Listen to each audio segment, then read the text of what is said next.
Hi guys, good morning. ఇవాళ 5:30కే class తీసుకుంటున్నామండి. అన్న hi చేయండి. Hi guys, good morning. పోనీ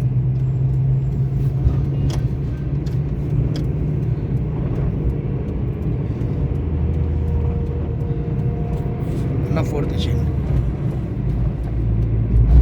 రైట్.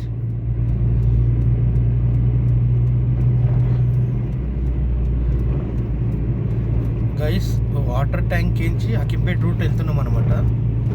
చూడండి గైస్ ఎలా చేస్తున్నారో. అన్నకి ఇవాళకి 8వ క్లాసు. ఫస్ట్ వచ్చి క్లచ్ నేర్పేయడం జరిగింది గ్రౌండ్లో. దాని తర్వాత బ్రేక్, యాక్సిలేటర్ అన్నీ కవర్ చేశాను. అక్కడికి మెయిన్ రోడ్ తీసుకురావడం జరిగింది. ఇప్పుడు అన్నకి మార్నింగ్ పూట క్లాసెస్ అయితే నడుస్తున్నాయి. ఇప్పటివరకు అయితే పర్వాలేదు, నడిపిస్తున్నారు. ఇవాళకి 8వ డేస్. దీని తర్వాత చూడాలి, ఇక ట్రాఫిక్లో తీసుకెళ్ళి మెల్లమెల్ల మొత్తం సెట్ చేసేయాలి అన్నకి. ఓకేనా గైస్, థ్యాంక్ యూ.